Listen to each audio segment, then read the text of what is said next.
Are you having a tough time finding the right mood for your army?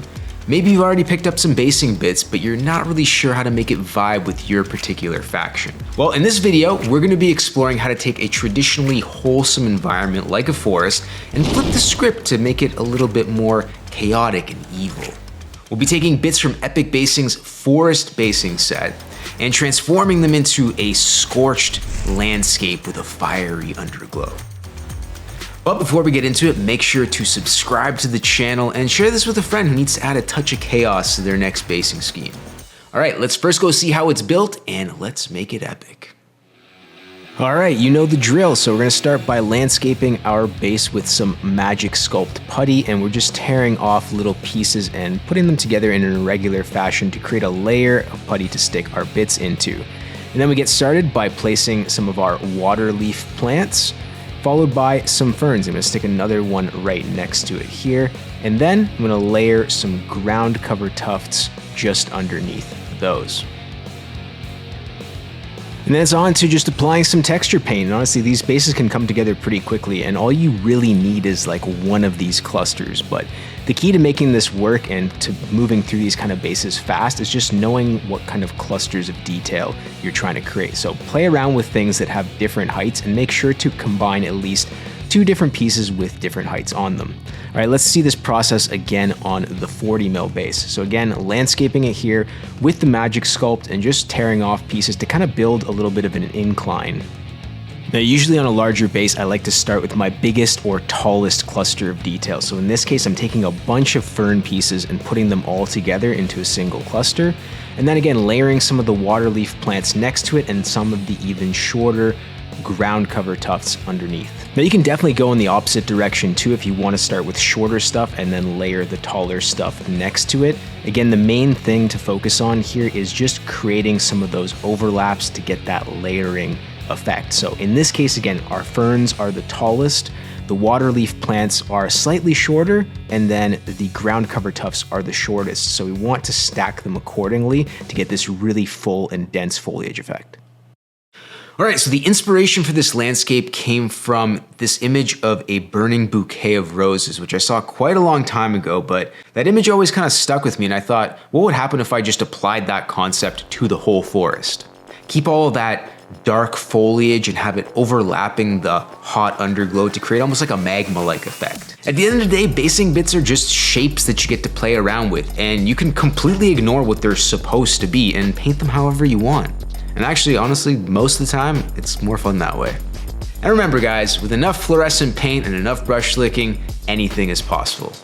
Okay, let's don't do the second part. All right, let's go start painting.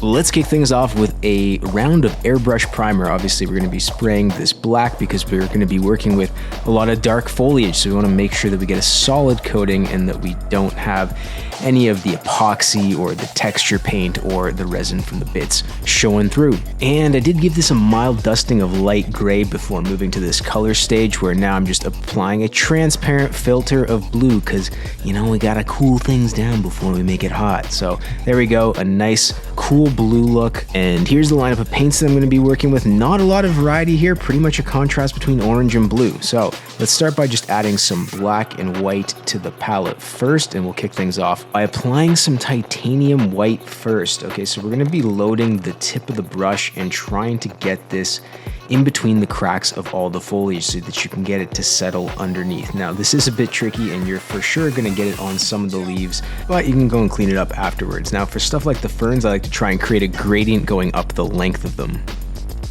All right, now it's time to get some blues on the palette. So we're gonna start with the medium blue here as well as some blue-green.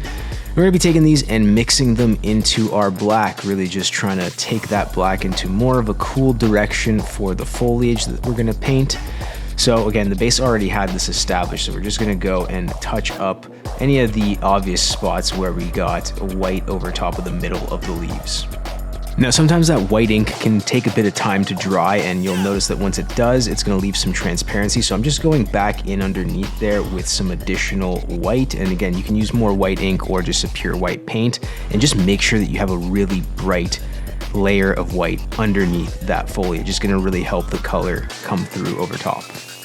All right, and then it's time to break out the fluorescence, baby. And I'm telling you, I used to be a hater of this stuff, but I can't lie, it does make things glow. So we're going to be starting with this over top of our white layer and just layering it on pretty thick, honestly, making sure that it gets into those cracks, again, trying to kind of guide it past the actual leaves and into these areas underneath, and just make sure that you got a good solid coating of this.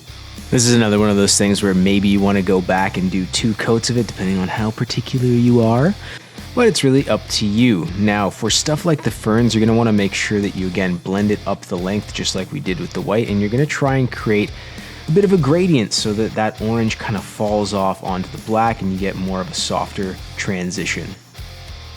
All right, so now while I wait for some of those fluorescents to dry, I'm going to start painting up the highlights for the leaves. So again, just taking some white, taking some black, mixing up some grays, and then adding the blues to it.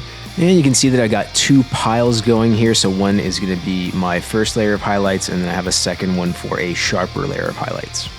All right, now for stuff like the water leaf, usually I like to pick out the edges that are facing towards the direction of my light source, and then usually the back half I'll paint pretty liberally, especially with that first layer of highlights. So getting a pretty nice coating on them there and just leaving a little bit of the original black kind of towards that front edge. And with the sharper highlight, you got some choices. So again, you can hit those front facing edges, and on the back side, you can either hit like the veins that are in between the leaves, or again, just kind of focus your attention more towards the edges. It's really up to you, but I like to hit some of those inner veins. I think it gives a really cool look to the leaves and kind of brings out a bit of their texture. So for the ferns here, I'm just going to be concentrating on the edges of those individual leaves and also painting the vein that runs down the middle of the plant.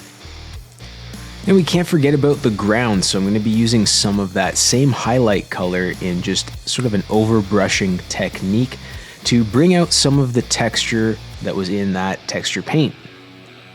All right, more fire, you say, so let's kick those reds up a notch with some cadmium red light, and this is one of my favorite and most saturated colors.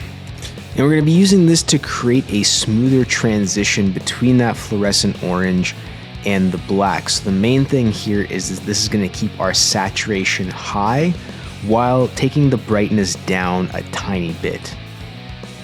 And if you're feeling spicy and you want to take it up one more step, we're also going to use some cadmium red, which is a slightly darker red, to do the exact same thing. All right, so all we're trying to do is go down in brightness slightly as we work that border while maintaining a very high saturation. And this seems excessive, but it really, the more that you refine this, the hotter it's going to look. And you really want that fluorescent orange to remain pure in the middle. Okay, so we're almost done, but I felt like something was missing, and I think that just going the black foliage route is really cool, but it's a little bit monotonous and it's hard to distinguish what's foliage and what's not. So honestly, just to make it feel like it's not super unfinished, I decided to go for more of a light gray or white leaf amid some of the other dark foliage, just to give it a little bit more variety. And I'm just basically using my highlight colors, and I stepped their own highlights up a notch just to create that value difference between them. Again, I'm not trying to introduce any new colors here. It's literally just making some of the leaves brighter. And you saw that I mixed in some more intense blues into my initial highlight colors there, and I'm just putting this in kind of random spots along the ground just to bring out some of that coolness a bit, to contrast the orange even more. So really just amping up the contrast even further by just putting these brighter blue spots.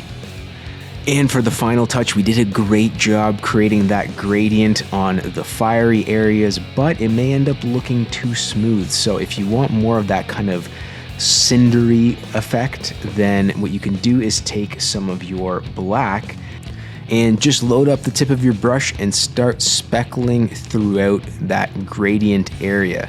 And this is just going to help to break it up a little bit and give it almost like that magma type feeling. All right, we're pretty much there, folks. So all we got to do is just take our black and then paint ourselves a nice clean base rim to finish things off. And there we go. Hot damn, that's glowing. Now, I will admit that all those stages of building up the red can take a bit of time and may be a little excessive for an army project. So if you want to go easy, you could just leave it at the fluorescent orange, but it does really look good when you put that extra time in. So there you go. Another hot basing scheme fresh out of the oven.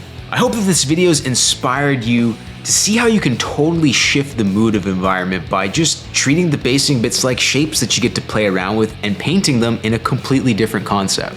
Thanks for being truly epic and making it all the way to the end of the video. And if you haven't already, please make sure to subscribe and give us a thumbs up if you found this helpful. I truly appreciate all of the support. All right, guys, until next time, my friends, go make it epic.